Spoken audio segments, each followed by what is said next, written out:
una mujer sin fortuna, un viudo marcado por la culpa, y una casa donde el invierno parece eterno.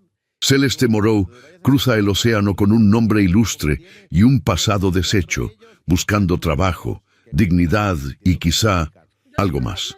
Al llegar a la mansión Whitmore, descubre no solo un hogar enlutado, sino un hombre que ha sellado su alma tras la muerte. Pero hay heridas que solo el cariño puede tocar, y silencios que gritan más fuerte que cualquier palabra. ¿Qué secretos se esconden tras las puertas cerradas de la Quinta Avenida? ¿Puede una institutriz cambiar el destino de los poderosos? Te invito a quedarte hasta el final y a contarme desde dónde estás escuchando esta historia. ¿Crees que el amor puede renacer entre las cenizas? Nueva York, invierno de 1888. El viento helado recorre las calles empedradas de Manhattan como un lamento antiguo, silenciando carruajes y voces al paso. En la estación central, bajo una cúpula gris cubierta por la nevada reciente, desciende una mujer sola, envuelta en un abrigo de lana oscura, el rostro oculto tras el velo fino de su bonete francés. Su nombre es Celeste Moreau, y el frío no es lo que más le pesa. Lleva en la maleta los restos de un apellido noble reducido a papeles viejos y un puñado de recuerdos. Sus botas pisan con firmeza el andén mojado, aunque por dentro tiemble. Viene desde París, no con sueños, sino con una dignidad callada. Su padre, un antiguo diplomático caído en desgracia por un escándalo que aún susurra entre los pasillos del ministerio, murió sin limpiar su nombre. La familia lo perdió todo. Celeste vendió sus últimas joyas para pagar ese pasaje al nuevo mundo, y lo que le queda es una caja de madera donde guarda cartas antiguas y una fotografía agrietada de su madre. Después de 3 días recorriendo agencias y portales de empleo, la oportunidad llegó con la misma frialdad que la nieve que comenzaba a cubrir la ciudad. Una agencia de colocación francesa la recomendó como institutriz bilingüe. Su destino, la mansión del señor Ethan Whitmore, uno de los hombres más poderosos de la industria ferroviaria, y según los rumores, un viudo marcado por la tragedia. Cuando el carruaje se detiene frente a la casa, la imponente fachada neoclásica de piedra blanca parece aún más inhóspita bajo el cielo plomizo. Candelabros encendidos parpadean tras las ventanas altas, pero ni una flor, ni un sonido, ni una risa rompe el silencio de la Quinta Avenida. Al bajar, Celeste estrecha contra su pecho la maleta pequeña. Su otra mano tiembla apenas bajo el guante, pero su espalda permanece recta. La puerta se abre sin que ella toque el aldabón. Una mujer de cabello gris y expresión adusta la observa desde el umbral. «Debe de ser usted la señorita Moreau», dice con voz seca pero correcta. «Soy Mrs. Bradley, ama de llaves de la familia. El señor Whitmore la espera en la biblioteca. El interior de la mansión huele a madera encerada y a silencio. Los retratos familiares cuelgan de las paredes como vigilantes del tiempo. Al pasar junto a una gran escalera de mármol, Celeste vislumbra el reflejo de un reloj de péndulo marcando las 4 de la tarde. Cada tic parece un recordatorio de que ha llegado a un mundo donde no se permite el error. La biblioteca es un salón solemne, de estantes altos que abrazan paredes enteras, chimenea encendida y alfombras espesas. De pie junto a una ventana, con las manos en la espalda y la mirada perdida en el jardín nevado, está el señor Whitmore. Alto, de porte impecable y rostro severo, viste una levita de lana negra perfectamente abotonada. El cabello oscuro, ligeramente canoso en las sienes, está peinado hacia atrás. No se vuelve de inmediato. «Señorita Moreau», dice finalmente, sin girarse. «¿Habla usted inglés, supongo?» «Sí, señor», con fluidez, responde ella en voz baja, con su acento francés apenas perceptible. Entonces, él se vuelve. Sus ojos, color avellana, la analizan con una mezcla de distancia y juicio, como si estuviera pesando cada gesto, cada palabra no dicha. No ofrece la mano. Solo asiente. Los niños no necesitan una madre. Necesitan orden, instrucción y rutina. Supongo que la agencia fue clara en eso. Sí, señor. Mi hija tiene 7 años. Mi hijo, 10. No tolero gritos, caprichos, ni sentimentalismos innecesarios. Espero que no tenga problemas con eso. Celeste lo observa, sin desviar la mirada. Dentro de sí, algo se contrae, no por el tono de él, sino por la pena que lo rodea como una sombra espesa. Comprende sin que nadie se lo diga que el luto en esa casa no está en las paredes ni en el negro de las ropas, sino en la forma en que él ha congelado el alma de todos. No, señor, solo intento servir con dignidad, responde con firmeza. Un largo silencio cae entre ambos. Luego, él se vuelve nuevamente hacia la ventana, como si la conversación ya hubiese concluido. Mrs. Bradley le mostrará sus habitaciones.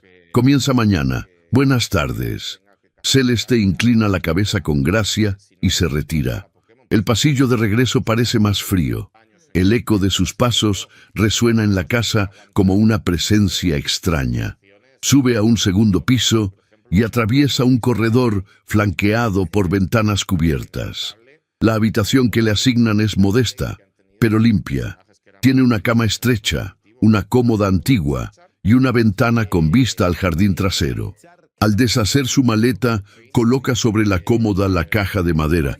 La abre, extrae la carta de su padre y la lee una vez más. A pesar del dolor, no hay resentimiento en su mirada. Solo la determinación serena de quien ha aprendido a seguir adelante sin hacer ruido. Poco después, Mrs. Bradley le presenta a los niños. Thomas, de cabello castaño y mirada desconfiada, no la saluda. Emily, con trenzas rubias y rostro pálido, apenas le sostiene la mano antes de refugiarse detrás de la falda de la ama de llaves. No hay rebeldía, solo una melancolía antigua, demasiado grande para su edad. Celeste se arrodilla frente a ellos y sonríe. En Francia, cuando hace frío, se cuentan cuentos al calor del fuego. ¿Quieren que les enseñe uno? Los niños no responden, pero algo en sus ojos titubea, como si una chispa, apenas un reflejo, hubiese cruzado el hielo. Esa noche, al cerrar la puerta de su habitación, Celeste respira hondo y apoya la frente contra el vidrio helado. Observa la nieve caer sobre el jardín silencioso. No sabe aún cuánto durará allí, ni qué heridas lleva esa casa, pero algo en su interior le susurra que el invierno más frío no siempre viene del clima, viene del corazón, y ese, sin saberlo, ya ha comenzado a derretirse. El amanecer en la mansión Whitmore llega sin sonidos, como si la casa entera hubiera olvidado cómo despertar. Ni el canto de un ave, ni el eco de un paso se atreve a romper el aire inmóvil. Celeste abre los ojos antes de que el reloj marque las 6, como si su propio cuerpo se hubiera ajustado al ritmo del silencio. El fuego en la chimenea se ha apagado y el aire invernal la obliga a cubrirse con su chal de lana antes de levantarse. Afuera, la nieve cae con suavidad, cubriendo los jardines y los setos que se alinean en perfecta simetría. Todo en ese lugar parece pensado para ocultar el desorden del alma. Su primer pensamiento es para los niños. En un cuaderno de tapas azules anota pequeñas tareas diarias, lecturas, juegos de palabras, lecciones de francés. Lo hace con la delicadeza de quien siembra esperanza sin que nadie lo note. Cada página es una promesa silenciosa de orden y ternura. Cuando baja al desayuno, encuentra la cocina llena de actividad contenida. Las criadas murmuran en voz baja mientras preparan la bandeja del señor Whitmore. Los cuchillos cortan pan sin prisa, el té humea en tazas de porcelana, y las miradas furtivas se detienen sobre ella. La presencia de una extranjera en una casa donde nada cambia, desde la tragedia, resulta incómoda. Mrs. Bradley, de pie junto a la puerta, impone disciplina con solo un gesto. Celeste inclina la cabeza en saludo, con la serenidad de quien no pretende imponerse, sino aprender a respirar en medio del hielo. Los niños la esperan en la sala de estudio, un cuarto luminoso con cortinas de terciopelo gris y una gran mesa cubierta de libros. Tomás hojea un atlas con expresión distraída. Emily sostiene una muñeca de trapo con la mirada fija en la ventana. Celeste se aproxima sin palabras. Su voz, cuando habla, es un murmullo suave, como si temiera romper algo. ¿Saben cómo se dice nieve en francés?, pregunta con una sonrisa ligera. Tomás levanta la vista con curiosidad. ¿Nieve? ¿No? ¿Cómo? Neige, responde ella. Suena como si uno exhalara suavemente, como el viento cuando acaricia el cristal. Emily repite el sonido en voz baja. Su acento la hace reír sin querer, y por primera vez en mucho tiempo, el eco de una risa infantil atraviesa los muros de la casa. La institutriz se detiene, temiendo que ese sonido tan puro pueda despertar la desaprobación de alguien. Pero no ocurre nada. La casa sigue inmóvil, como si escuchara sin atreverse a juzgar. A lo largo de la mañana, Celeste les enseña pequeñas canciones francesas y un juego con fichas de madera que trajo desde París. Los niños se van soltando poco a poco. Tomás, aún con su aire serio, intenta pronunciar palabras nuevas. Emily, entre risas, se atreve a corregirlo. La escena es simple, pero en esa mansión donde el duelo se volvió costumbre, la simplicidad es una forma de milagro.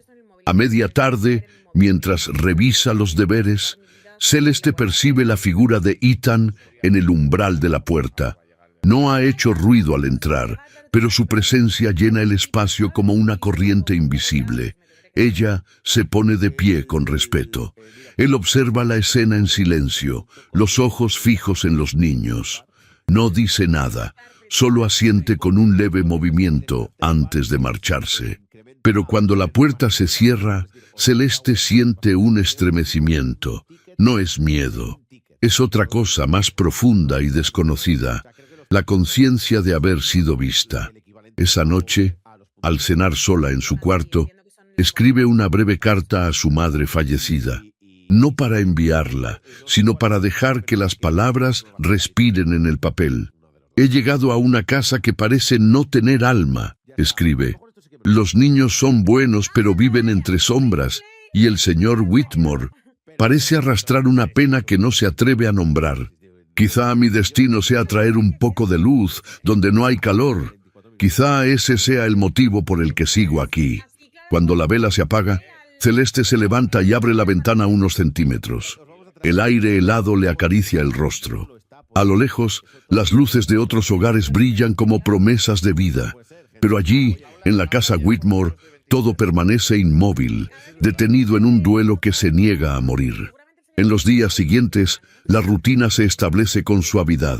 Celeste logra que los niños lean en voz alta, que escriban pequeñas cartas imaginarias y que cada tarde reciten un proverbio en francés.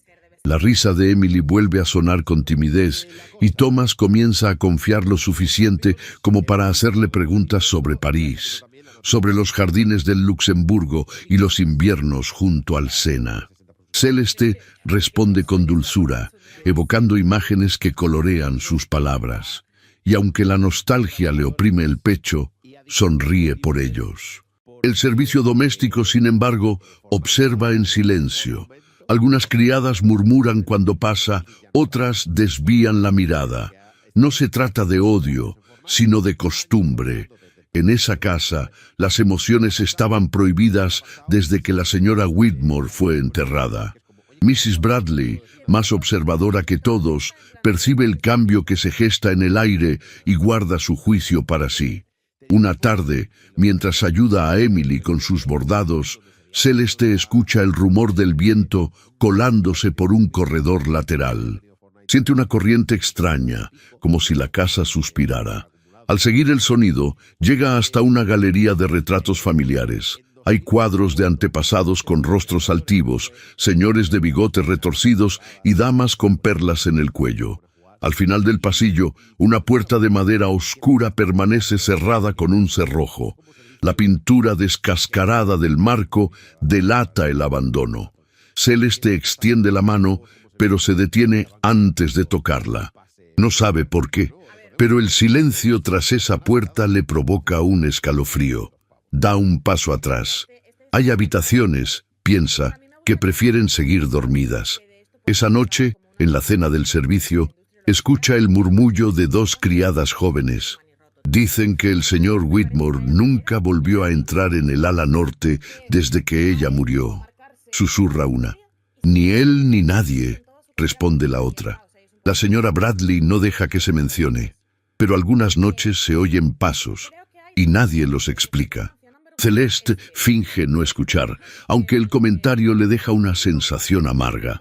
El pasado parece latir dentro de esas paredes como un corazón enfermo. Días después, Mrs. Bradley la llama a su despacho.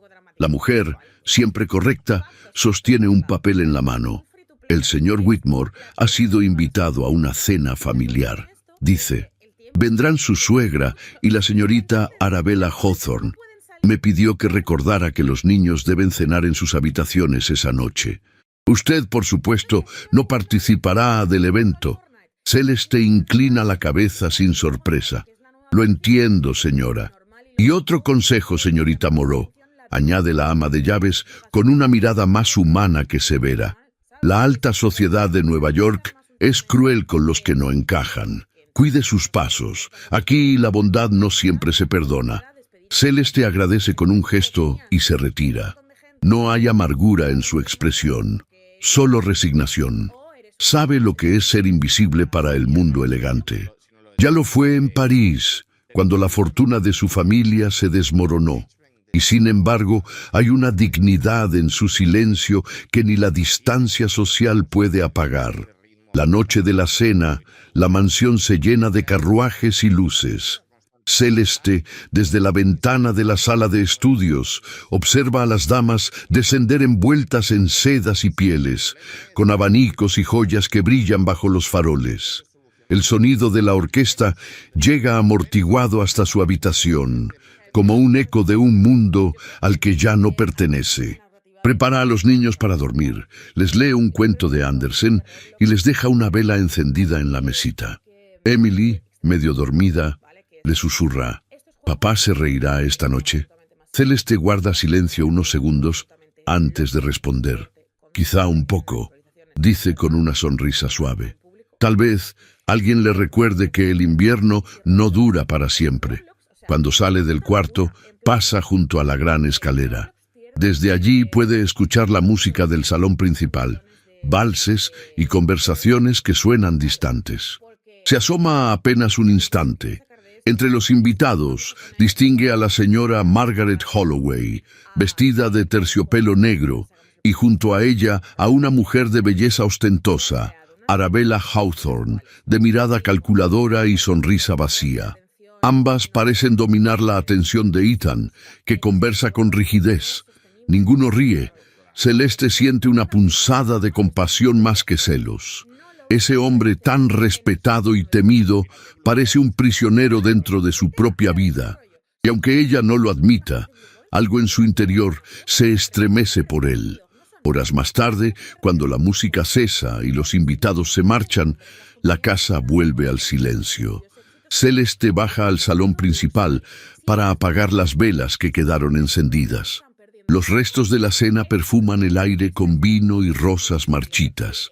Entre copas olvidadas y servilletas de lino, encuentra una flor caída, una camelia blanca. La toma con cuidado y la guarda en el bolsillo de su vestido. Al volver a su habitación, pasa nuevamente por la galería de retratos. La puerta cerrada del ala norte la observa desde las sombras. Por un momento, el viento parece arrastrar un leve gemido a través de la rendija. Celeste se detiene. Su corazón late con fuerza. No sabe si lo que siente es miedo o una melancolía inexplicable, pero intuye que tras esa puerta se esconde algo más que recuerdos. Apoya la mano sobre la madera fría y susurra casi sin voz. Hay casas que respiran y otras que aún lloran. Luego se aleja despacio. Afuera, La nieve continúa cayendo, cubriendo la ciudad con su manto de silencio. Y dentro de la mansión Whitmore, el aire se llena, por primera vez en años, de un leve aroma a esperanza. La nevada había comenzado al amanecer, lenta como una caricia blanca que caía del cielo. En cuestión de horas, la ciudad entera fue engullida por un manto helado que amortiguó los sonidos y detuvo los pasos. Los carruajes dejaron de circular. Las campanas de las iglesias se oían lejanas y la Quinta Avenida se volvió un desierto de copos danzantes. Las casas se encerraron en sí mismas y la mansión Whitmore, ya de por sí silenciosa, se convirtió en una isla perdida en medio del invierno. En el ala este de la casa, los ventanales empañados dibujaban figuras difusas del mundo exterior. Dentro, junto a la chimenea encendida, Celeste estaba sentada en el suelo con Emily sobre su regazo. La niña reía, sostenía una caja de botones de colores y los clasificaba con ayuda de su institutriz, como si fueran piedras preciosas traídas de un reino olvidado. Thomas, más reservado, observaba desde una silla, fingiendo leer un libro, aunque sus ojos se deslizaban una y otra vez hacia la escena. Era la primera vez que veía a su hermana tan animada desde que su madre había partido. Celeste hablaba en voz baja, con ese acento francés que, lejos de sonar ajeno, envolvía el aire como una melodía. No enseñaba con rigidez, sino con dulzura. Cada palabra suya parecía tener el peso exacto para hacer florecer lo que estaba dormido. Desde el umbral de la sala, sin ser notado, Ethan los observaba. Apoyado contra la puerta entreabierta, con las manos cruzadas a la espalda, se quedó inmóvil durante varios minutos. La luz del fuego dibujaba reflejos cobrizos en su levita oscura, y sus ojos, habitualmente distantes, se suavizaban sin que él lo advirtiera. Había algo profundamente perturbador en la forma en que Celeste se integraba al ambiente sin forzarlo. No era una intrusa, no competía con el recuerdo de su esposa, no exigía nada, simplemente estaba. Cuando Emily se volvió hacia ella y la abrazó con naturalidad, enterrando la cara en su cuello, algo en Ethan se quebró. Su garganta se cerró por un instante, como si una emoción antigua y olvidada regresara sin aviso. Y entonces ocurrió lo impensable. Sonrió, no con alegría, sino con una especie de alivio silencioso, como quien recuerda que el alma también puede respirar. Al darse cuenta de su propia reacción, se retiró sin hacer ruido. Caminó por el corredor hasta su estudio, cerró la puerta y apoyó la frente en el cristal helado de la ventana. Afuera, la tormenta seguía cayendo, y dentro de él, una pregunta que no se atrevía a formular. Esa noche, mientras los niños dormían, Celeste caminó por los pasillos como solía hacer cuando la casa se sumía en sus sombras. Tenía la costumbre de recorrer los corredores en busca de sentido, como si los muros antiguos pudieran contarle secretos. Al pasar frente a la biblioteca, escuchó un sonido inesperado, música. El piano, que hasta entonces había permanecido cerrado y cubierto por una tela bordada, emitía notas profundas y solitarias. Celeste empujó la puerta apenas y allí lo vio. Ethan, sentado al piano, tocaba una melodía sombría y hermosa con una técnica que hablaba de años de práctica olvidada. Su espalda recta, sus dedos largos recorriendo las teclas con precisión y melancolía. No la vio, o tal vez lo hizo, pero no se detuvo. Terminó la pieza en un acorde largo que pareció suspenderse en el aire antes de morir. «No sabía que tocaba, señor», dijo ella, apenas audible. Ethan se volvió despacio, sin sorpresa, como si hubiera presentido su presencia. «Ya no lo hago», respondió con voz baja. «No desde hace años». Fue hermoso. Él cerró el piano con lentitud, evitando su mirada. A mi esposa no le gustaba la música. Decía que el sonido del piano le recordaba a funerales. Celeste no respondió. no por falta de palabras, sino por respeto. Había en él una tristeza tan íntima que cualquier comentario resultaría torpe. Yo crecí con la música, continuó Ethan en un tono más suave. Mi madre me obligaba a practicar cada tarde, odiaba cada minuto, pero ahora hizo una pausa. Ahora es lo único que parece no haberme abandonado. Ella se acercó sin invadir y se detuvo frente a uno de los estantes repletos de libros. En mi casa, mi padre tocaba el violín. Lo hacía cuando llovía. Yo me sentaba bajo la ventana y leía en voz alta mientras él tocaba. A veces creo que esa fue la única época feliz que conocí. Ethan la observó por un momento largo. Había en ella una nostalgia que no tenía nada de histriónica. Era real, era honda y sobre todo era silenciosa. ¿Le gusta leer?, preguntó. Es lo que más amo después del silencio. Una leve sonrisa asomó en sus labios. No era burla, era comprensión. Tiene usted una extraña forma de ser institutriz, señorita Moreau. ¿Eso es un reproche? No, es una observación. Aquí estamos acostumbrados a que el afecto se administre con cuidado, y usted lo entrega con generosidad. No sé amar de otra manera, dijo ella, sin vacilar. La frase quedó suspendida entre ambos, como una brasa que no se apaga. Ethan la sostuvo con la mirada unos segundos más, y luego, sin decir nada, se puso de pie. Caminó hacia la puerta, se detuvo un instante y, sin volverse, añadió: «Gracias por cuidar de ellos». Luego se marchó. Celeste permaneció un rato más en la biblioteca, sentada frente al piano cerrado. No lo abrió, solo apoyó la mano sobre la tapa y cerró los ojos. En su interior, algo había comenzado a moverse, como un riachuelo descongelándose tras el largo invierno. Horas después, cuando la noche ya cubría la ciudad con su manto blanco, un grito desgarró el silencio de la casa. Celeste se incorporó de inmediato y salió al pasillo. Venía del segundo piso. Subió las escaleras descalza, apenas cubierta con su bata, y encontró a Thomas en el suelo, junto a la baranda.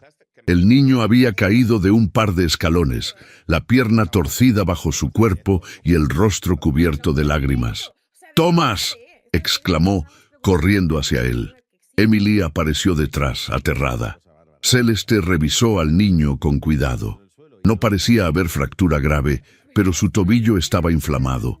Lo ayudó a incorporarse con suavidad, lo cargó en brazos con esfuerzo y lo llevó a su habitación. Minutos después, Ethan llegó. Despeinado aún con la ropa de dormir, entró al cuarto con el rostro alterado. «¿Qué ocurrió?». Tropezó. Estaba buscando algo. «No es grave, pero tiene el tobillo hinchado. Ya apliqué compresas frías». Ethan se acercó a su hijo. Lo acarició con torpeza y le habló con una dulzura que no se le conocía. «Tranquilo, hijo. Todo está bien». Celeste, de pie junto a la cama, observó cómo ese hombre, acostumbrado al acero de los negocios, se agachaba para ajustar las mantas de su hijo. Algo en esa imagen le pareció profundamente hermoso. Cuando Ethan se levantó, sus miradas se cruzaron. «Gracias», murmuró él.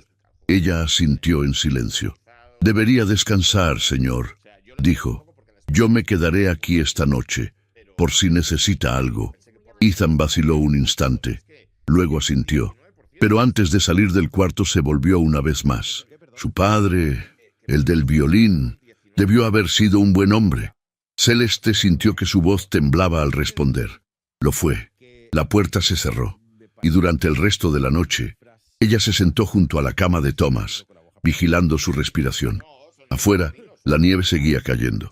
Dentro, la casa ya no respiraba solo silencio. Ahora también suspiraba. El invierno persistía con una obstinación que parecía reflejarse en cada rincón de la mansión Whitmore. Las nevadas eran más intensas, los días más cortos y los silencios aún más densos. Sin embargo, dentro de la casa, algo sutil comenzaba a cambiar. como si una corriente de aire cálido se filtrara entre los muros helados, alterando la rutina con la misma suavidad con la que una gota de perfume transforma el aire de una habitación. Celeste caminaba por los pasillos con paso ligero, llevando libros, retazos de tela y cuadernos de caligrafía entre sus brazos. Su presencia ya no pasaba inadvertida. Las criadas bajaban la voz cuando ella pasaba y la cocinera, antes indiferente, ahora le ofrecía panecillos tibios al caer la tarde. Pero ese tenue respeto no estaba exento de recelo.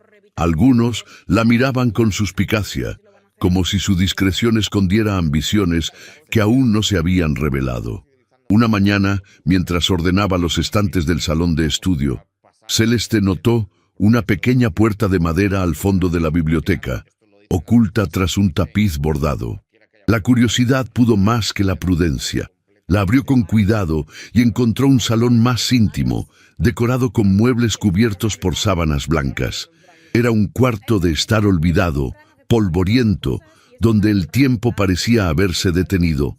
Sobre la chimenea, colgado con firmeza, había un retrato al óleo de una mujer joven. El marco dorado, aunque cubierto de polvo, aún brillaba bajo la luz que entraba por una ventana estrecha. La dama retratada tenía el cabello recogido con perfección, la mirada altiva y una expresión que no concedía ternura. Sus ojos, de un azul frío, parecían mirar más allá del lienzo, juzgando incluso a quien se atreviera a contemplarla. Celeste se quedó inmóvil. No necesitó preguntar. Esa era la esposa del señor Whitmore, la esposa fallecida. La belleza del retrato era innegable, pero también lo era la distancia que proyectaba. No había dulzura en la curva de sus labios, ni calidez en sus manos cruzadas con rigidez. Era el tipo de mujer que imponía respeto antes que afecto, que parecía hecha para salones de gala y fotografías de sociedad, no para cuentos al calor del fuego o risas de niños. Una punzada de inquietud cruzó el pecho de Celeste, no por celos, sino por contraste. Se supo distinta, menos majestuosa quizá, pero también más cercana, más humana. La duda, sin embargo, se instaló con sutileza. ¿Sería ella demasiado distinta para encajar en aquel mundo? ¿Sería su dulzura un defecto en una casa que había venerado la perfección glacial? No debería estar aquí, dijo de pronto una voz detrás de ella. Celeste se sobresaltó y se volvió. Mrs. Bradley, de pie en el umbral, la observaba con firmeza. Su rostro, aunque sereno, tenía la tensión de quien conoce los límites que no deben cruzarse. No lo sabía, respondió Celeste, bajando la mirada con respeto. Lo sé, pero ahora que lo sabe, recuerde esto, muchas antes que usted han pisado este lugar, y ninguna duró demasiado. ¿Por qué? La ama de llaves suspiró, y por primera vez, en sus ojos se asomó algo cercano a la compasión. Porque este retrato no es solo una imagen, es un fantasma, y los fantasmas, señorita Moreau, no toleran la luz. Celeste guardó silencio. Salió del cuarto sin añadir una palabra, pero aquella advertencia se le quedó adherida a la piel como escarcha. En los días siguientes, el ambiente en la casa se volvió más tenso. Algunas criadas hablaban con voz más baja de lo habitual. Una de ellas, Dorothy, parecía particularmente interesada en seguir cada uno de sus movimientos. Los rumores se arrastraban por los pasillos como hojas secas, que el señor Whitmore pasaba más tiempo en casa, que ya no se reunía con los banqueros con la misma frecuencia, que incluso había sido visto sonriendo en el comedor mientras Emily hablaba de sus clases de francés. Y entonces, como un rayo en cielo invernal, llegó la invitación. Una tarjeta gruesa, con letras doradas y el sello de una de las familias más influyentes de Nueva York, los Vanderbilt. Una gala en honor a un grupo de inversionistas europeos. Un evento de relevancia social, donde cada gesto sería observado, donde cada detalle sería recordado. Ethan recibió la invitación con gesto contenido. No solía asistir a esas reuniones desde el fallecimiento de su esposa. pero aquella velada tenía peso político, y no acudir habría sido una declaración peligrosa. Durante la cena, mientras los niños terminaban su sopa, Ethan anunció la decisión que alteró el equilibrio de la casa. «Emily será dama de honor en la gala», dijo, sin levantar la voz. «Y usted, señorita Moreau, se encargará de prepararla». Los cubiertos de los niños quedaron suspendidos en el aire. Celeste parpadeó, sorprendida. «¿Yo, señor? ¿Acaso no es usted quien la ha transformado en una criatura alegre y digna de ser presentada?», preguntó con calma. «Mi madre se encargará de vestirla, pero usted debe enseñarle a comportarse en público, a moverse con gracia, a hablar con propiedad». Celeste asintió, aún sin palabras. Ethan continuó con su cena como si nada hubiese pasado. Al día siguiente, la casa entera se agitó con los preparativos. Emily fue medida, probada, peinada y reprendida por modistas, peluqueras y damas de la alta sociedad. Pero entre cada sesión de protocolo, Celeste encontraba momentos para devolverle la risa. Le enseñaba cómo inclinar la cabeza con elegancia, cómo caminar sin mirar al suelo, cómo sostener la mirada sin parecer insolente. Y mientras ambas ensayaban saludos frente al espejo, Thomas las observaba desde la puerta con una sonrisa tímida. Una tarde, al terminar la lección, Emily se acercó a Celeste y la abrazó con fuerza. «No quiero que me peine otra persona», susurró. «Quiero que seas tú quien me prepare para el baile». Celeste se inclinó y acarició sus mejillas. «Entonces así será». Thomas, desde el fondo de la sala, se acercó sin hablar. Le entregó un pequeño dibujo de carbón, una figura femenina junto a un árbol nevado. «Soy yo», dijo en voz baja, «pero más grande. Y tú estás al lado». Celeste lo tomó con cuidado, conmovida. Los ojos se le humedecieron. El afecto que esos niños le ofrecían era algo que no se podía forzar ni comprar. Era genuino, y en ese instante supo que ya no era solo una empleada. Había cruzado una frontera invisible que ninguna institutriz antes se había atrevido a tocar. Esa noche, cuando subía las escaleras con el dibujo en la mano, se cruzó con Ethan. Él la miró, luego bajó la vista hacia el papel. «¿Thomas?» «Sí, señor». Ethan asintió, como si ese gesto fuera más revelador que 1000 palabras. Antes de seguir, la miró una vez más. «Usted ha hecho más por esta casa en unas semanas que muchos en toda una vida». Celeste no respondió, pero su corazón, hasta entonces contenido, dio un vuelco. No por las palabras, sino por el tono, porque por primera vez en esa voz grave y medida no había juicio. Había gratitud, y quizás, solo quizás, una chispa de algo más. Al regresar a su habitación, encendió una vela y desplegó el dibujo sobre su escritorio. Luego tomó la camelia blanca que aún guardaba desde la cena anterior y la colocó al lado. Sonrió. La casa aún estaba llena de sombras, pero ya no era la misma. Ahora, en sus rincones, comenzaban a encenderse pequeñas luces, como destellos, como latidos, como promesas. La ciudad de Nueva York resplandecía bajo la luz de los faroles de gas, cuyas llamas danzaban al compás del viento helado. Esa noche, la avenida donde se alzaba la residencia de los Vanderbilt parecía sacada de un cuadro francés. Carruajes alineados, caballos nerviosos, sacudiendo sus crines blancas, caballeros envueltos en abrigos de lana gruesa y damas cubiertas por pieles y encajes, descendiendo de los vehículos con la majestad de quienes sabían que sus pasos serían observados, juzgados, comentados. La gran gala de invierno era más que una simple reunión social. Era una exhibición de poder, linaje y ambición.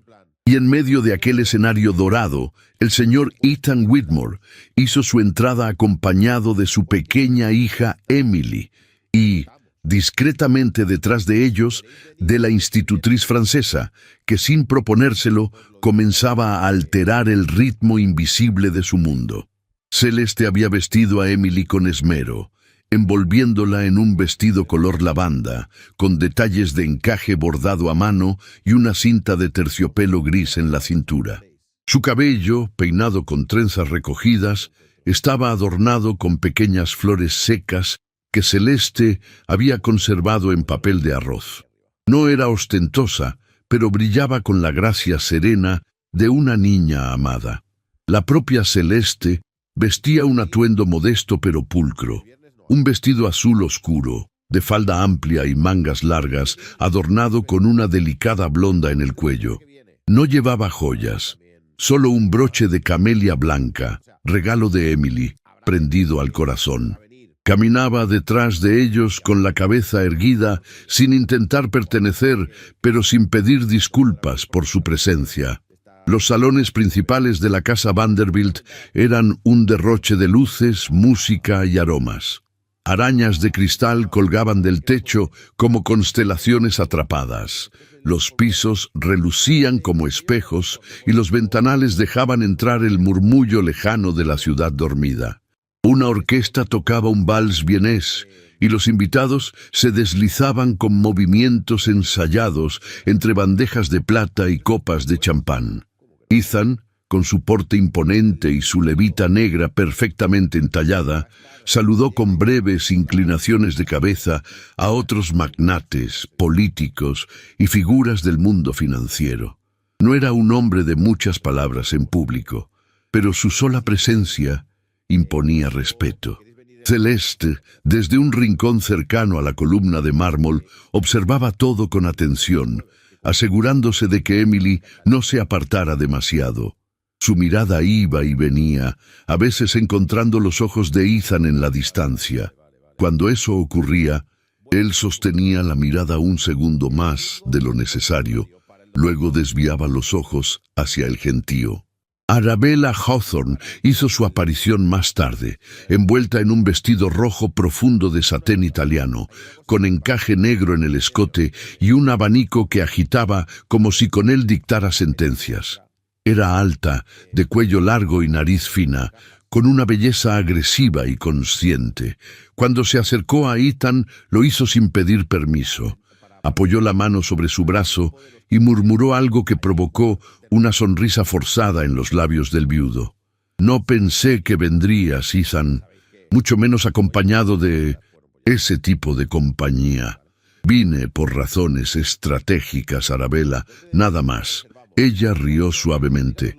Y la pequeña Emily luce encantadora, aunque creo que a algunas personas se les ha olvidado su lugar. Su mirada se deslizó con cálculo hacia Celeste, que en ese momento ayudaba a la niña a beber un poco de agua. La tensión se palpaba en el ambiente. Ethan no respondió, pero en sus ojos había un destello frío. Más tarde, cuando Emily fue llamada por otras niñas para participar en un juego ceremonial, Celeste se quedó brevemente sola junto a una mesa lateral. Observaba con interés los retratos antiguos que decoraban la galería. Fue entonces cuando Arabella se acercó con pasos felinos y sonrisa venenosa. «Señorita Moreau», dijo en tono elevado, para que varias damas alrededor escucharan. Debe de ser agotador mantener tanto tiempo una posición que no le pertenece. No teme que la confundan con una invitada.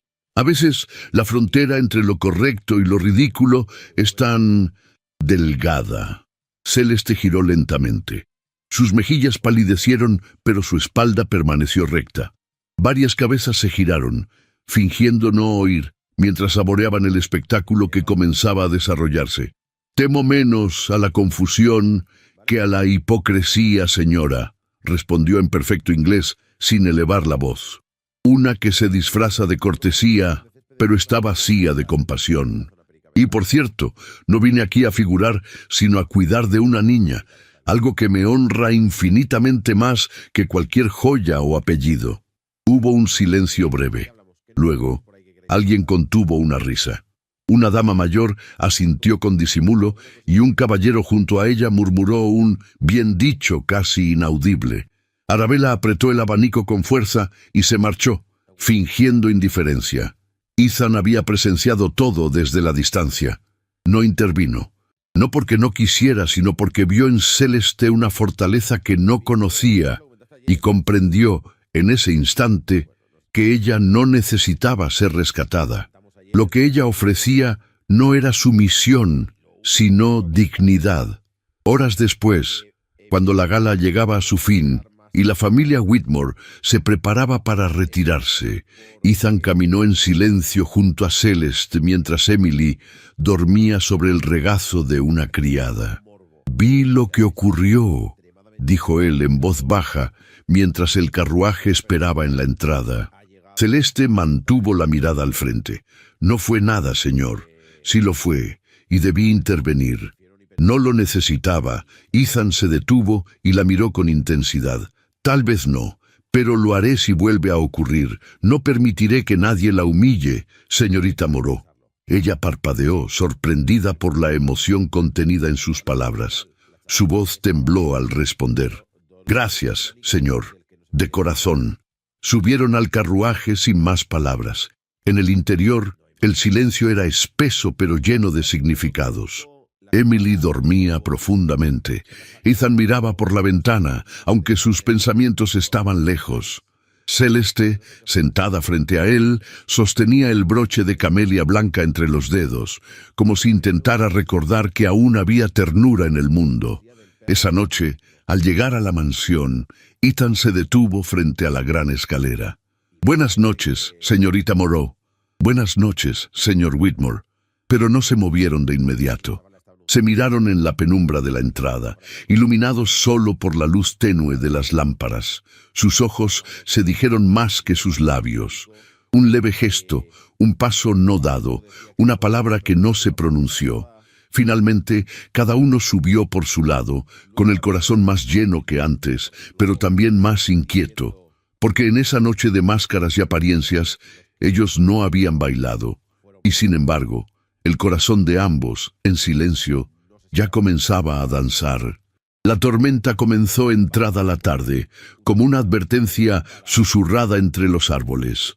El cielo se cubrió de un gris espeso y sin fisuras, y pronto ráfagas de viento gélido comenzaron a sacudir las ramas secas del jardín. Los ventanales de la mansión Whitmore vibraban como si intentaran contener un lamento del invierno mismo. Dentro, la servidumbre se apresuraba a cerrar contraventanas, reforzar marcos y encender todas las chimeneas. Celeste guiaba a los niños por el pasillo principal, tomándolos de la mano, mientras el sonido de los truenos retumbaba a lo lejos. Emily, con su carita pegada al brazo de su institutriz, temblaba en silencio. Thomas, aunque intentaba mostrarse valiente, apretaba los labios con fuerza y miraba hacia las lámparas de gas, temiendo que se apagaran de pronto. La tormenta, sin embargo, no se limitó al ruido. Minutos más tarde, un crujido sordo sacudió la casa entera. Desde el ala norte, un estruendo de vidrios rotos y madera desgajada hizo eco por los corredores. Mrs. Bradley corrió a organizar al personal. Una ráfaga había arrancado parte del tejado antiguo, y ahora la lluvia se colaba con fuerza por los rincones olvidados. «Ese lado de la casa no es seguro», advirtió la ama de llaves. «Nadie debe acercarse. Acomoden a los niños en la galería este».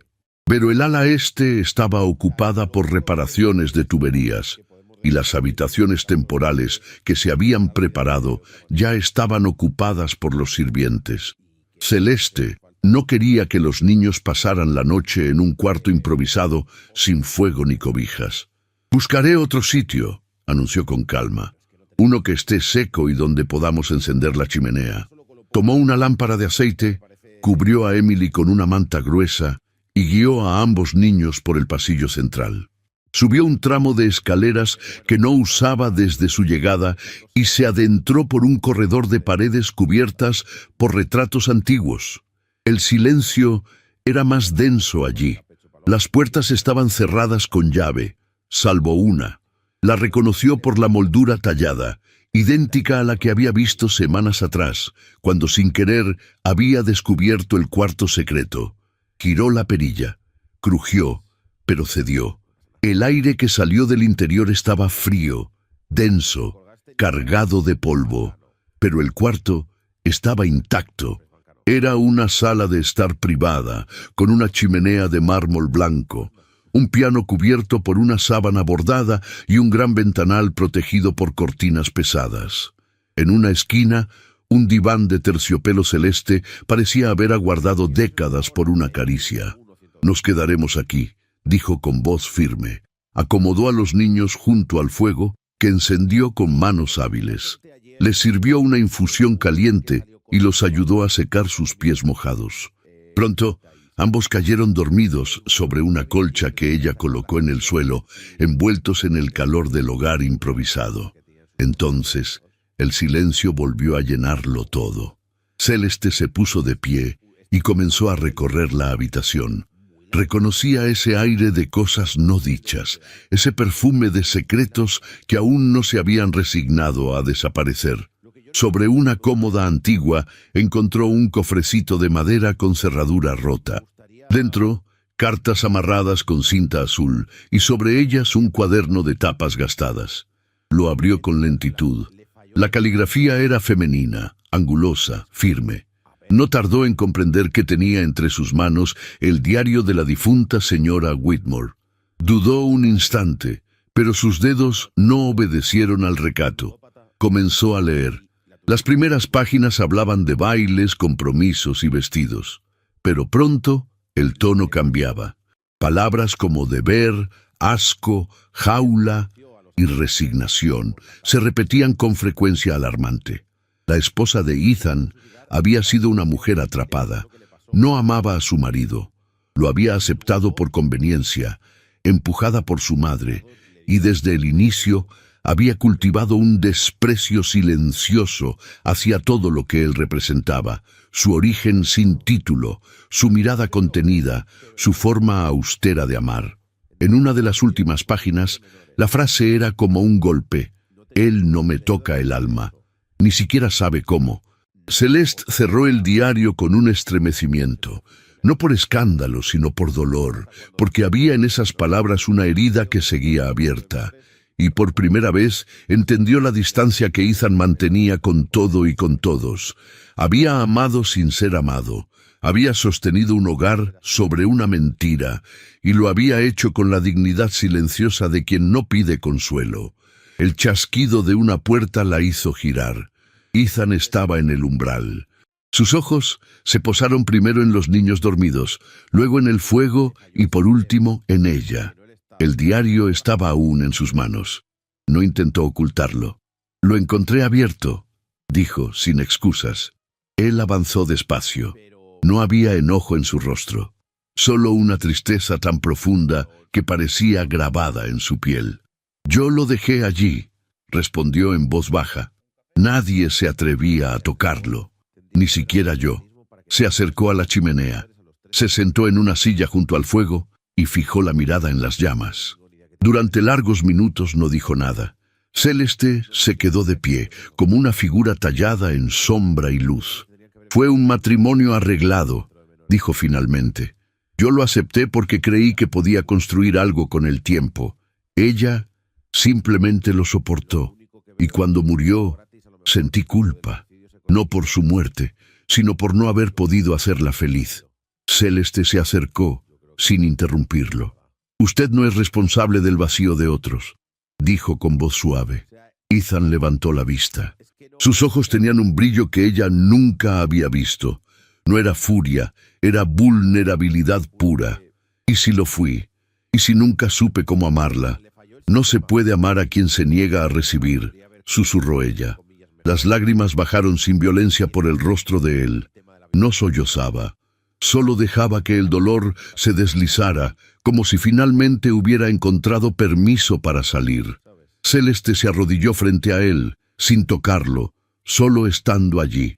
Él cerró los ojos, como si su presencia le ofreciera alivio. «Es la primera vez que lloro desde que ella murió», confesó con voz ronca. Celeste asintió y por un instante sus manos se rozaron. Un contacto mínimo, apenas un roce entre pieles silenciosas. Pero en ese gesto, en ese leve cruce de calor, se condensó toda la ternura que las palabras no podían nombrar. No dijeron nada más. El fuego seguía crepitando. Afuera, la tormenta continuaba rugiendo con fuerza. Pero dentro de aquel cuarto prohibido, algo se había quebrado. O tal vez algo se había liberado. Y en ese espacio de sombras antiguas, por primera vez en años, la noche no fue enemiga, fue confesión y fue consuelo. La primavera apenas comenzaba a insinuarse entre las grietas del invierno. Un sol tímido acariciaba los cristales empañados de la mansión Whitmore, y los primeros brotes verdes asomaban entre la tierra húmeda del jardín. Dentro de la casa, sin embargo, la tensión crecía como una tormenta que se fragua en silencio. Algo flotaba en el ambiente, un susurro, una sospecha. Desde hacía días, la mirada de algunas criadas era distinta. Los cuchicheos cesaban en cuanto Celeste entraba en la habitación. Incluso la cocinera, antes amable, se volvió más seca, más contenida. Mrs. Bradley, con su intuición aguda, parecía percibir el cambio, pero no decía nada. Solo apretaba los labios y observaba con atención renovada. La raíz del escándalo tenía nombre: Dorothy. Aquella joven criada de rostro dulce y sonrisa estudiada, aliada en secreto de Arabella Hawthorne, había decidido que ya era hora de sembrar discordia. Alimentada por la envidia y empujada por la promesa de una posible recompensa, comenzó a contar lo que nadie había visto, pero todos querían creer: que entre el señor Whitmore y la institutriz francesa existía una relación impropia, que las visitas nocturnas, las miradas cruzadas y los paseos por la casa durante la tormenta no eran coincidencias inocentes, que aquella mujer extranjera, con su acento suave y su andar elegante, no era tan recatada como parecía. Las palabras, aunque falsas, tenían el poder de lo sugerente. Y en una sociedad donde el rumor vale más que la verdad, bastaron pocos días para que el veneno llegara más allá de las paredes de la mansión. Uno de los accionistas menores de los ferrocarriles, Whitmore, hombre conservador y de lengua ligera, llevó el tema a una reunión privada. En cuestión de horas, la historia ya rondaba los oídos de los principales inversionistas. La reputación de Ethan comenzaba a tambalear. No tardó en llegar la visita de su suegra, la señora Margaret Holloway. «Ya es suficiente, Ethan», dijo con voz seca mientras se sentaba en uno de los salones privados. «El apellido de mi hija no puede verse arrastrado por una aventura doméstica. No solo está en juego tu nombre, sino el futuro de tus hijos, el honor de nuestra familia y tus vínculos comerciales». Los señores Barrington y Cowles ya han expresado su inquietud. Ethan no respondió de inmediato. Permanecía de pie, con las manos cruzadas a la espalda, mirando por la ventana. El tono de su madre política no lo intimidaba, pero conocía el peso de sus palabras. Margaret no hablaba por impulso. Era una mujer acostumbrada a torcer destinos con el filo de su lengua. «¿Y cuál es su propuesta?», preguntó sin volverse. «Despedir a la institutriz de inmediato y comprometerse como es debido con la señorita Arabella Hawthorne. Ella ha esperado con paciencia, tiene el linaje, la educación y la postura que se espera de una señora de tu casa. Es hora de restablecer el orden». Ethan giró lentamente. Sus ojos, oscuros como la tormenta que se avecinaba, no mostraban debilidad. «No me casaré con Arabella, ni con ninguna otra mujer por obligación. Y respecto a la señorita Moreau, no ha hecho nada que justifique una humillación pública. Ella es digna». «¿Digna?», replicó Margaret con una risa sin humor. «Es una empleada, una extranjera sin apellido, sin fortuna, sin protección.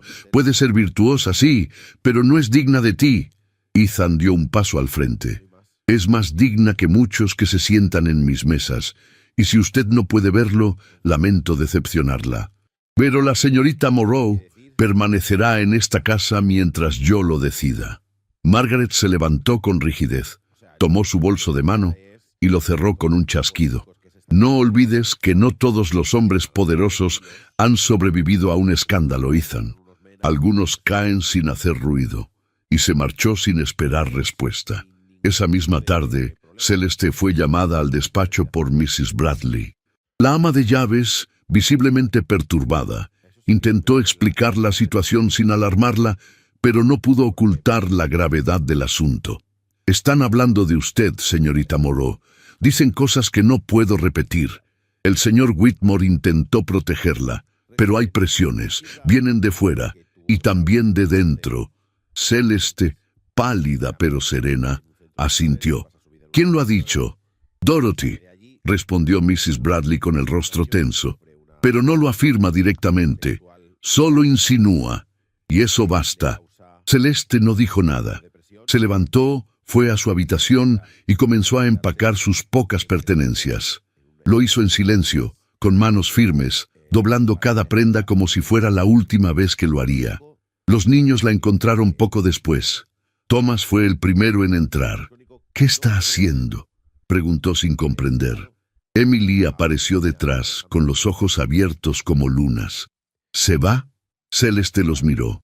Sus ojos se llenaron de lágrimas, pero su voz no tembló. A veces, incluso cuando no se ha hecho nada malo, una debe marcharse para proteger su nombre. Emily corrió hacia ella y la abrazó con fuerza. «No quiero que te vayas. No es justo». Thomas, más contenido, se acercó en silencio. Le entregó una hoja de papel que había dibujado esa mañana. 3 figuras caminando de la mano. Una era él, otra, su hermana. La tercera tenía un moño bajo y un vestido largo. Celeste lo apretó contra su pecho. «Yo tampoco quiero irme, pero esta casa necesita paz. Y a veces, la ausencia también puede proteger». Cuando cayó la noche, Ethan fue a buscarla. La encontró en la galería sur, sentada frente al ventanal, con la valija ya cerrada a sus pies. Ella no se volvió cuando lo oyó entrar. «No quiero que se vaya», dijo él con voz baja. «No lo permitiré». «No puede detener algo que ya ha comenzado», respondió sin mirarlo. «El rumor está vivo y no se apagará con silencio». «No me importa el rumor». «A mí sí», respondió al fin, mirándolo a los ojos. «Porque lo ensucia a usted, porque mancha a los niños, porque me convierte en lo que no soy». Él dio un paso hacia ella. «¿Cree que me importa más un apellido que usted? No estoy hecha para vivir entre sus mármoles y sus retratos. Yo respiro con la tierra, con las palabras, con los libros. Y usted...» Hizo una pausa. «Usted merece algo que yo no puedo ofrecerle». Ethan quiso hablar, pero no lo hizo. Se detuvo frente a ella y la miró largo. Su rostro, siempre tan firme, ahora parecía roto por dentro.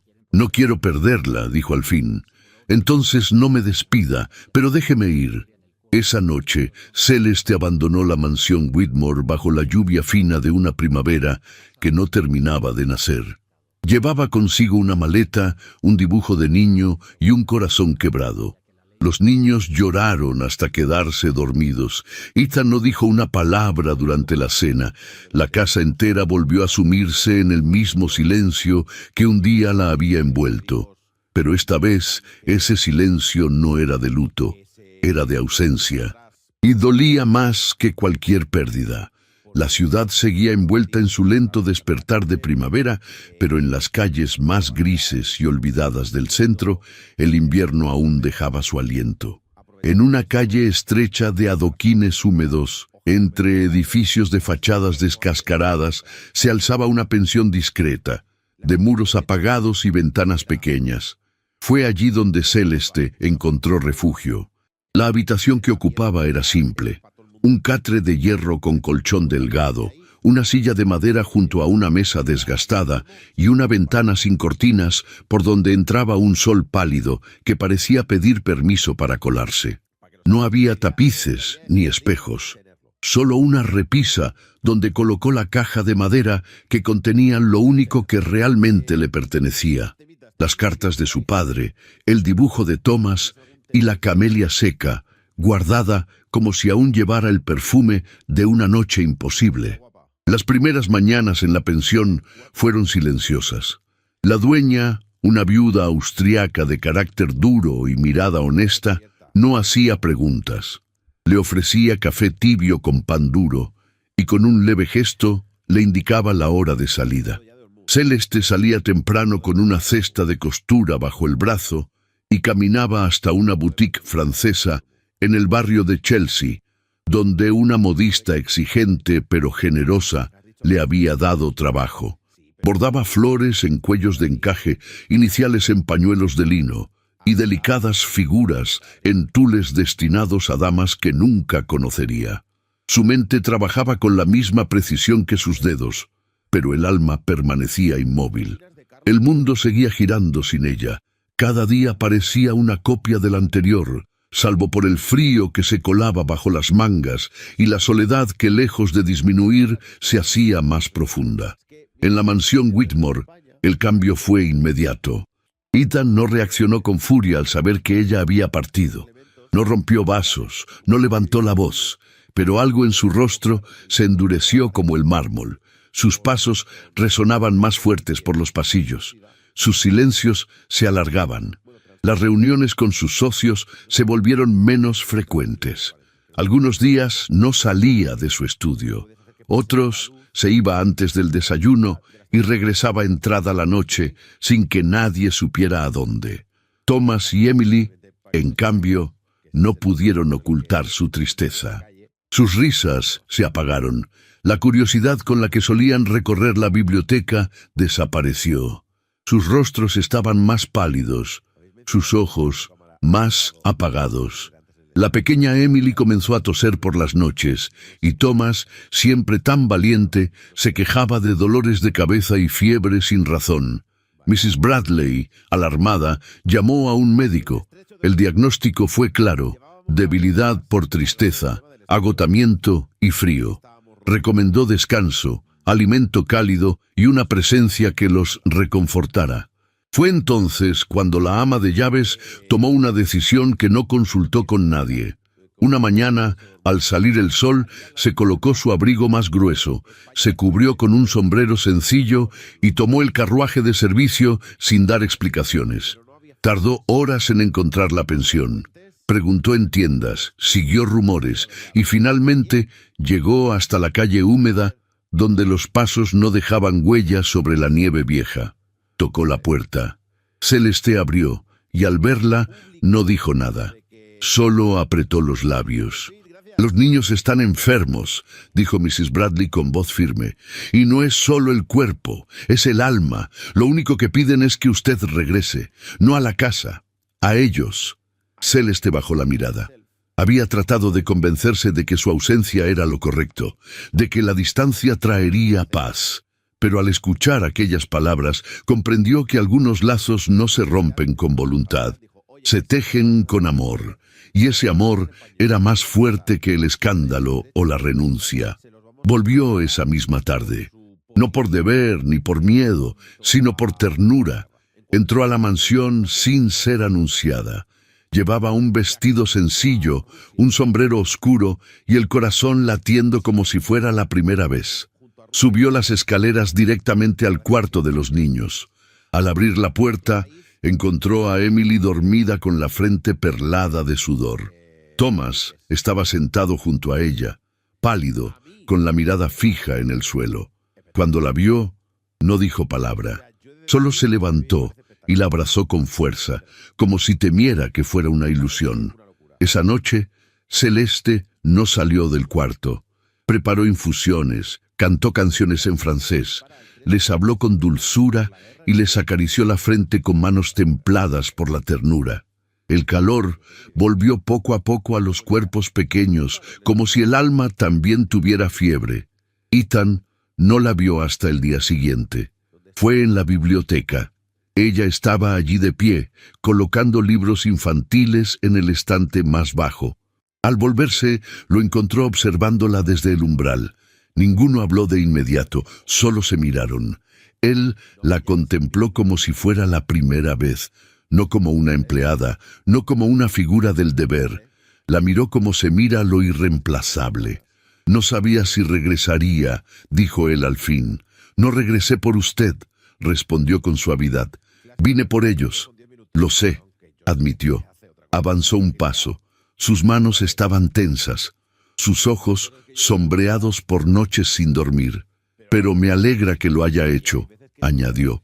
La casa sin usted no respira igual. Celeste sintió que el aire en sus pulmones se volvía más denso. No respondió, solo bajó la mirada. Cuando él salió, lo hizo sin añadir nada más. Pero en su escritorio quedó algo que ella encontró más tarde. Era una hoja doblada escrita con una caligrafía firme. Era su carta de renuncia, la misma que nunca había tenido el valor de entregarle. Estaba allí, intacta, sin manchas, sin dobleces recientes. Y en la parte inferior, escrita por una mano distinta, se leía una sola línea. Hubiera preferido no encontrarla jamás. Celeste sintió que el pecho se le cerraba, no por la dureza de las palabras, sino por su verdad, porque a veces lo más cruel que puede pasarle a un alma rota es conocer el consuelo.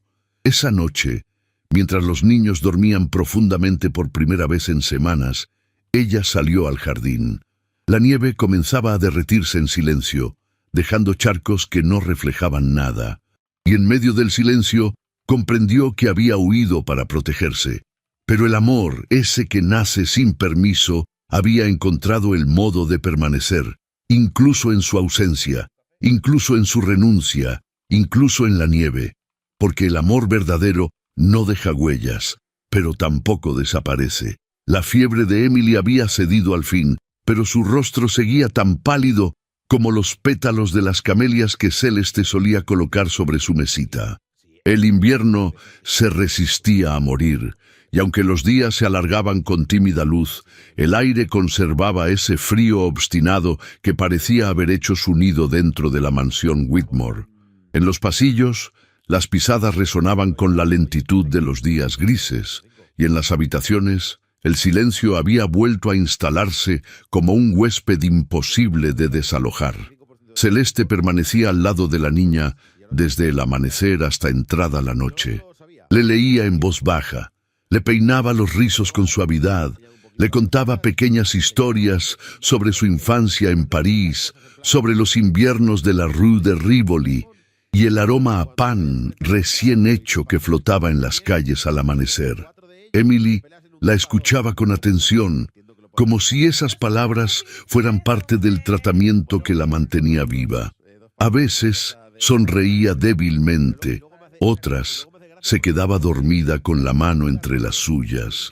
Una tarde, cuando la niña despertó después de una siesta corta, el fuego crepitaba en la chimenea y la luz del crepúsculo teñía las paredes de un dorado cansado. Celeste estaba sentada junto a la cama, remendando un pequeño vestido. Emily la observó en silencio durante varios minutos antes de hablar. «¿Puedo decirte algo, mam?», preguntó con voz frágil. Celeste levantó la mirada y sonrió con ternura. «Claro, cariño. Puedes decirme lo que quieras». Emily respiró hondo y bajó la vista. Sus dedos jugueteaban con la sábana, arrugándola una y otra vez.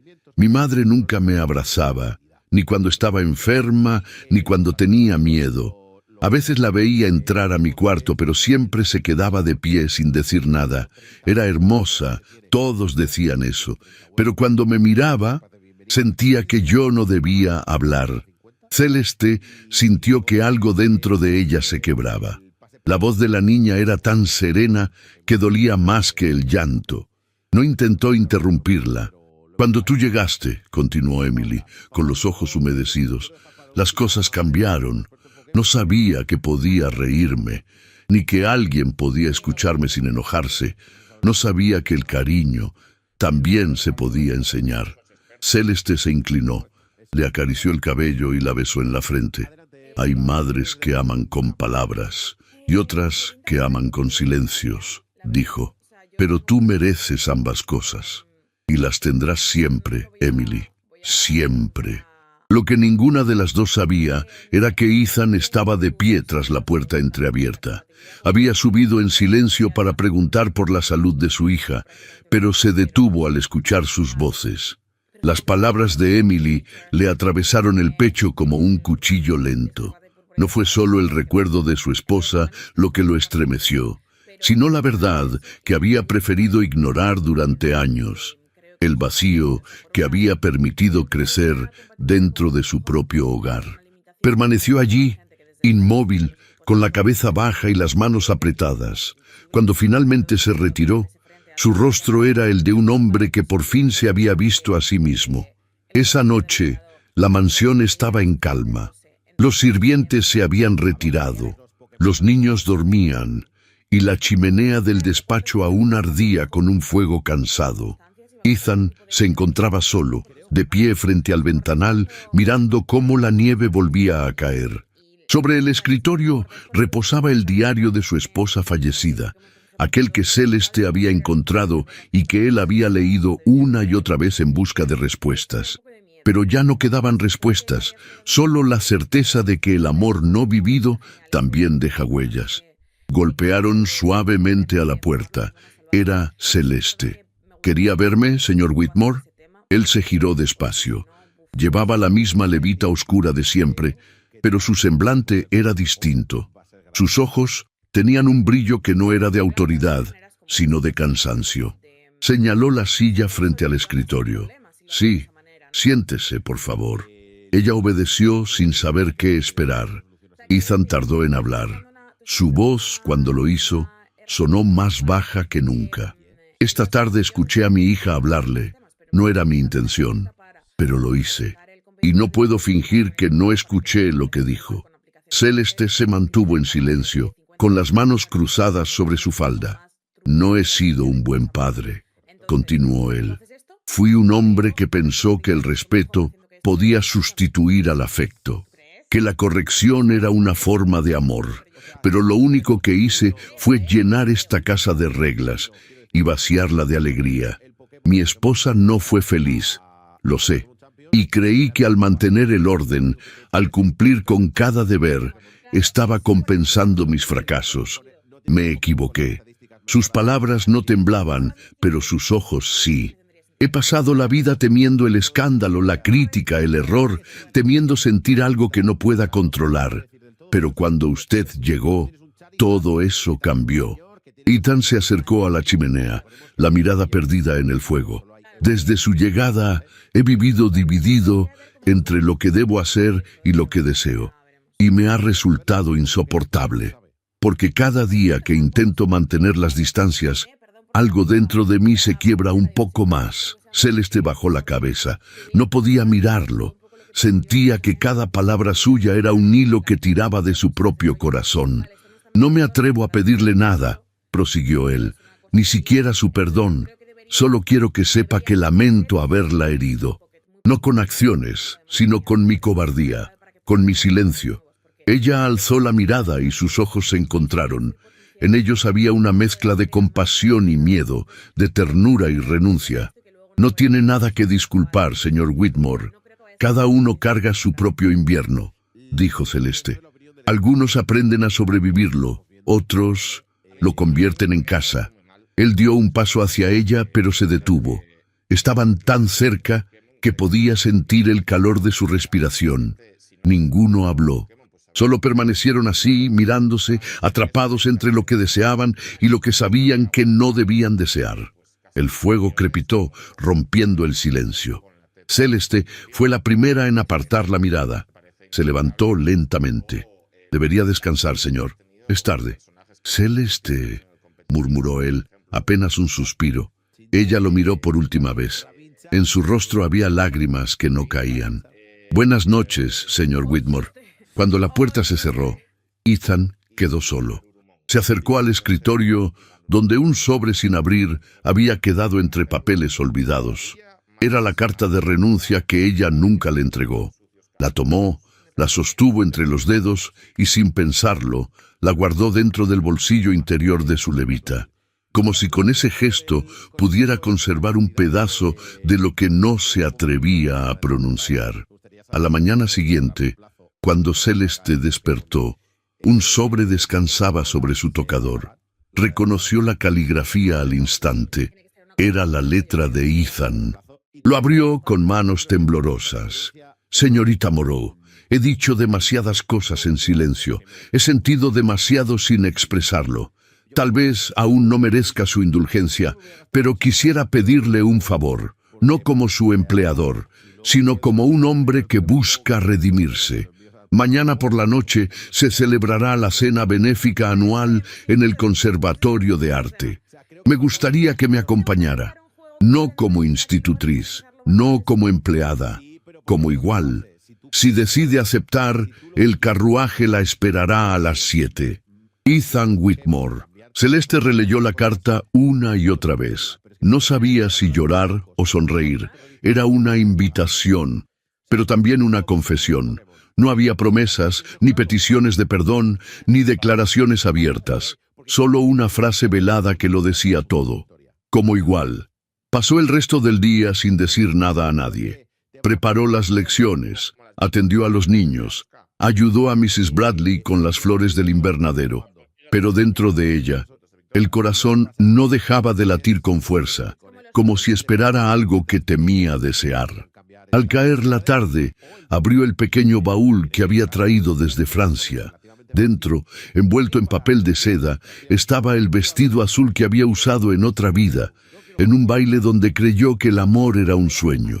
Lo alisó con cuidado, cosió un par de botones que faltaban y colocó en su cabello la única joya que aún conservaba, una horquilla de perlas que había pertenecido a su madre. Cuando el reloj marcó las 7, el sonido del carruaje resonó en la entrada. Celeste bajó las escaleras con paso lento, sosteniendo su capa con ambas manos. Mrs. Bradley la esperaba junto a la puerta y le sonrió con complicidad. «Nunca vi al señor Whitmore tan decidido en toda mi vida», dijo en voz baja. «Tal vez esta noche el invierno se rinda al fin». Celeste asintió, sin poder hablar. Salió al aire frío de la noche, donde la nieve caía con suavidad sobre las piedras. Subió al carruaje, cerró los ojos y respiró hondo. Por primera vez en mucho tiempo, no sintió miedo. Sintió esperanza. La noche caía sobre Nueva York, con una solemnidad que parecía anticipar lo inevitable. La nieve, persistente y delicada, cubría los tejados del Conservatorio de Arte como un manto de encaje blanco, y las farolas de gas proyectaban halos dorados sobre los carruajes que llegaban uno tras otro, descargando a damas enjolladas y caballeros de levita impecable. La cena benéfica anual era, como cada año, el evento más esperado por la élite neoyorquina. En su interior, los grandes salones resplandecían con luces de araña, música de cuerdas y copas que tintineaban con champán. Nadie, ni en los pasillos ni en los círculos más reservados, esperaba que Ethan Whitmore, aquel viudo intocable, distante y rodeado de rumores, apareciera esa noche, y mucho menos que lo hiciera acompañado. Pero cuando el carruaje oscuro de los Whitmore se detuvo frente al pórtico principal y el cochero bajó para abrir la puerta, el aire pareció detenerse. Primero descendió Ethan, con su levita de terciopelo negro, el rostro severo pero sereno, y luego, con paso firme y una elegancia natural, descendió ella. Celeste Moreau vestía un sobrio pero exquisito vestido azul medianoche, de líneas clásicas y tejido francés, con apenas un broche de perlas en el escote cuadrado y una capa corta que dejaba entrever su porte digno y delicado. Llevaba el cabello recogido en un moño bajo, adornado con la misma horquilla que su madre le había legado. No había en ella ostentación ni arrogancia, solo una serenidad que desarmaba. Del brazo de Ethan avanzó por el vestíbulo de mármol entre murmullos contenidos, miradas largas y abanicos que se agitaban con nerviosismo. Los pasos de ambos resonaban como tambores de guerra silenciosa. No se detuvieron, no se excusaron, no fingieron. En el salón principal, la música se apagó brevemente cuando cruzaron el umbral. El anfitrión de la noche, el señor Vanderbilt, se acercó con un gesto de cortesía que apenas ocultaba su desconcierto. «Señor Whitmore, señorita», saludó haciendo una leve reverencia que selló sin saberlo la legitimidad de su presencia. Los invitados más astutos se miraron entre sí. Algunos recordaban los rumores. Otros habían escuchado a sus esposas hablar de la institutriz extranjera que cuidaba a los niños Whitmore.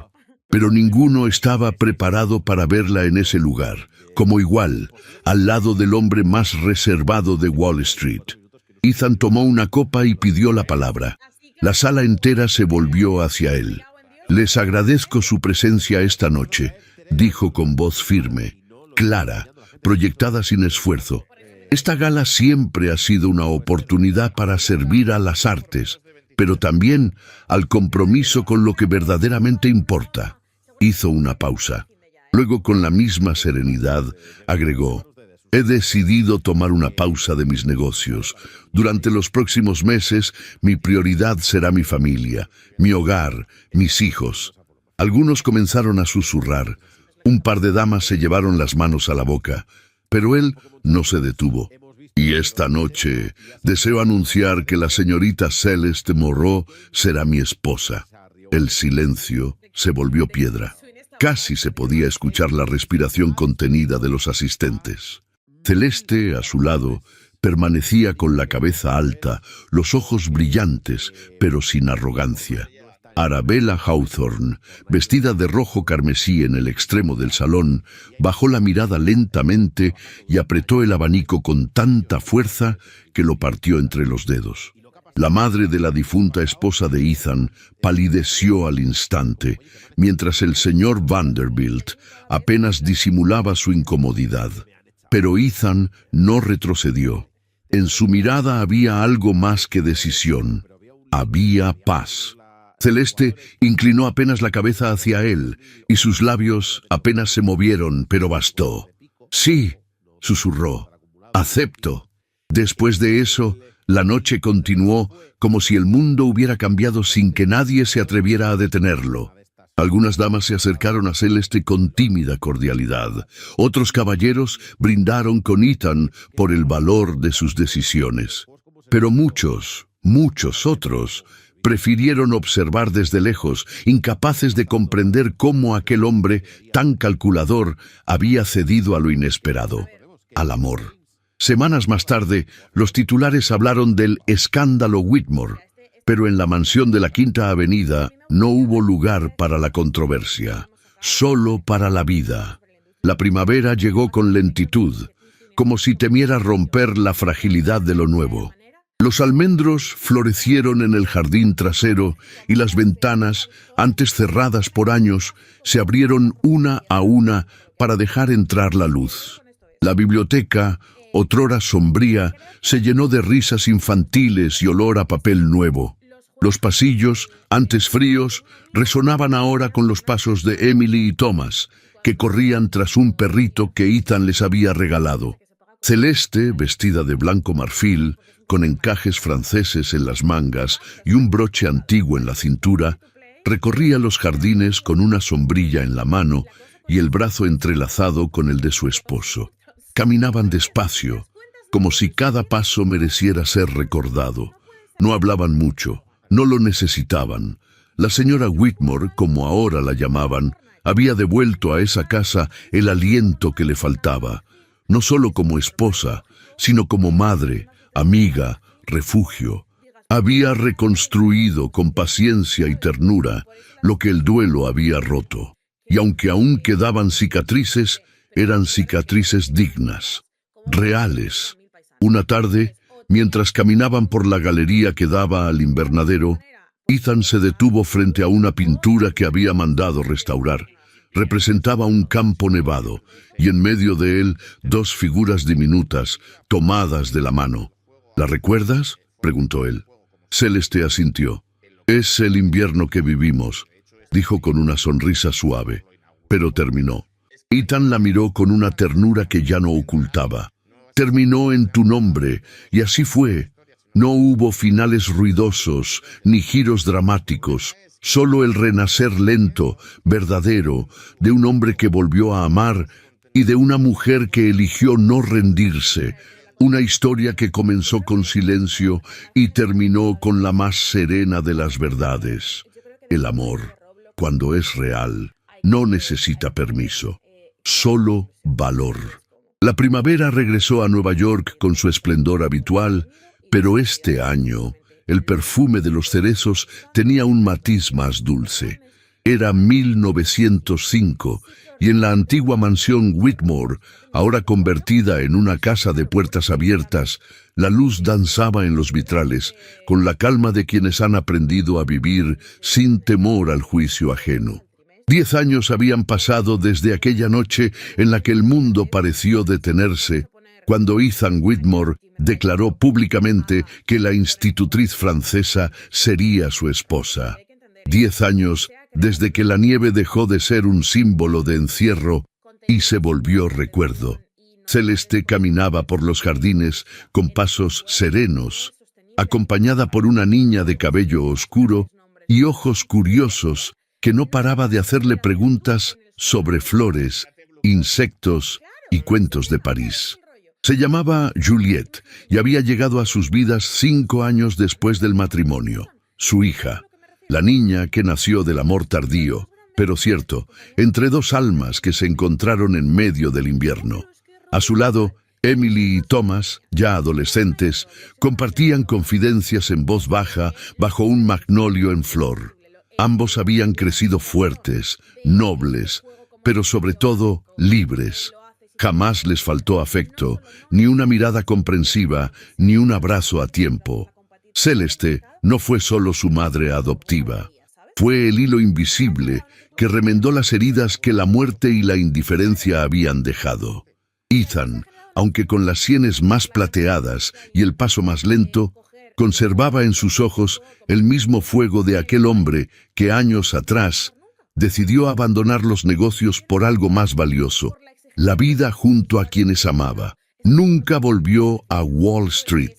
Fundó en su lugar una escuela gratuita para hijos de inmigrantes, donde se enseñaba francés, música, matemáticas y algo más esencial: dignidad. Los rumores, con el tiempo, se disolvieron como la escarcha al sol. La sociedad neoyorquina, tan rápida para señalar, fue más lenta para olvidar, pero acabó cediendo ante la fuerza serena de una familia que no pedía permiso para ser feliz. Arabella Hawthorne, aferrada a su apellido y su ambición, terminó casándose con un diplomático europeo que la abandonó en menos de 2 años. Desde entonces vivía en Europa, asistiendo a salones donde nadie conocía la historia que aquí la había reducido a una anécdota. Mrs. Bradley, la ama de llaves, aún vivía en la mansión. Su cabello era completamente blanco, pero su mirada seguía aguda. Había visto la transformación de esa casa desde el silencio hasta el bullicio alegre de los niños, desde el duelo hasta la risa. A veces, mientras tejía junto a la chimenea, decía que si las paredes hablaran, contarían una historia de redención. Aquella tarde de primavera, Celeste recibió una carta. Provenía de Francia, era de su prima menor, quien ahora enseñaba literatura en Burdeos y había leído un artículo sobre su labor filantrópica en Nueva York. Al releer las líneas escritas con tinta azul, un nudo cálido se formó en su garganta, no por nostalgia, sino por gratitud. Había llegado al nuevo mundo sin nada salvo su nombre y un vestido de gala doblado con cuidado. Hoy tenía más de lo que alguna vez soñó. Al caer la noche, Ethan la esperó en la galería de los ventanales. Llevaba una manta sobre los hombros y 2 tazas de chocolate caliente. Juliette ya dormía. Emily y Thomas estaban en la ciudad, en un recital de música. ¿Recuerdas la primera primavera aquí?, preguntó él entregándole una taza. «Recuerdo que aún me sentía extranjera», respondió ella sonriendo, «aunque ya no lo era». «Jamás lo fuiste para mí», susurró él, mirándola como la primera vez. Se quedaron en silencio, viendo cómo las luces de gas se encendían una a una en la Quinta Avenida. En el aire flotaba ese aroma indescriptible de las noches donde todo parece en su lugar. 10 años después, no quedaban ecos de escándalo, ni temores sin nombre. Solo una certeza invencible: el amor verdadero, aunque llegue tarde, se queda.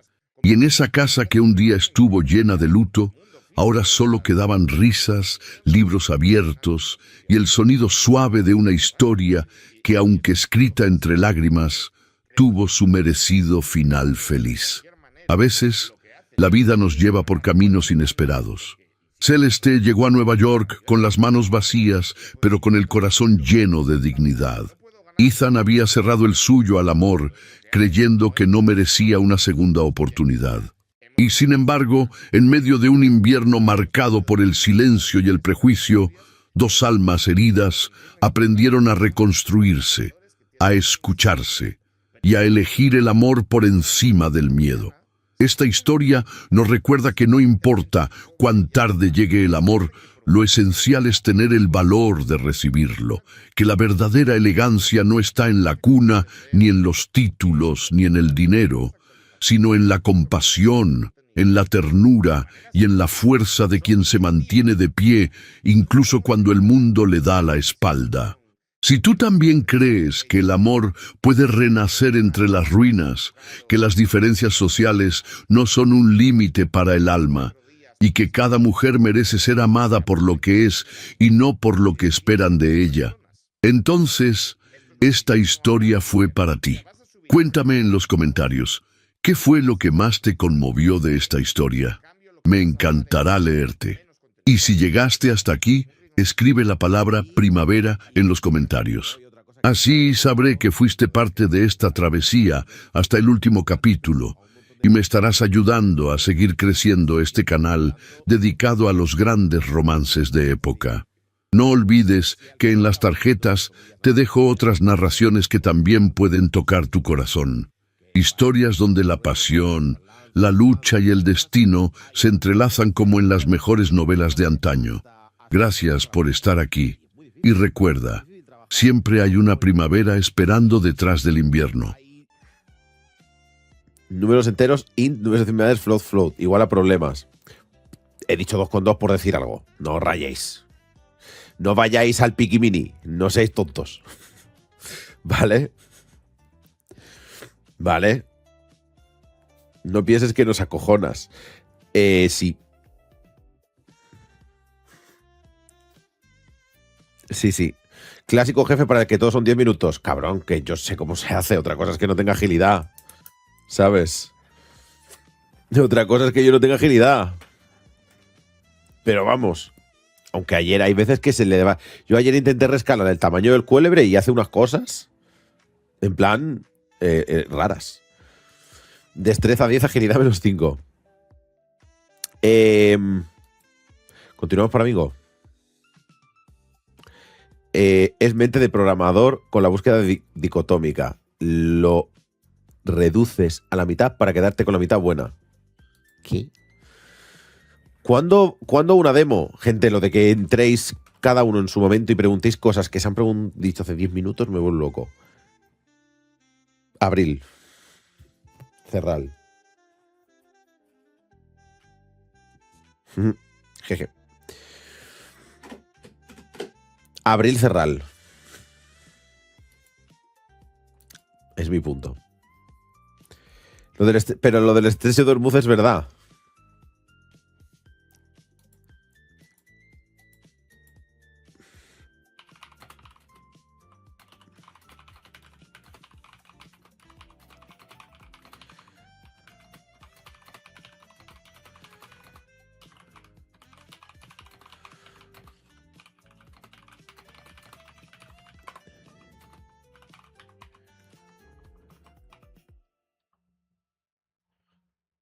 ¿Un café?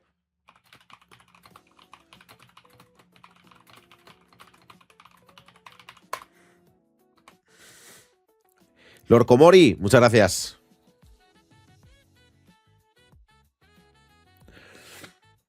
Otra cosa es que sepas que tienes 9 y quieres muy poquito. Sí, evidentemente hay veces que sabes que quieres el doble de grande. Sí, no os preocupéis.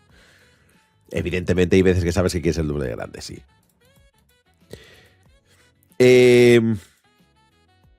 Vamos con... Oye, que os habéis comprado ya... Oye, ¿quién de aquí pretende comprarse una PlayStation 5?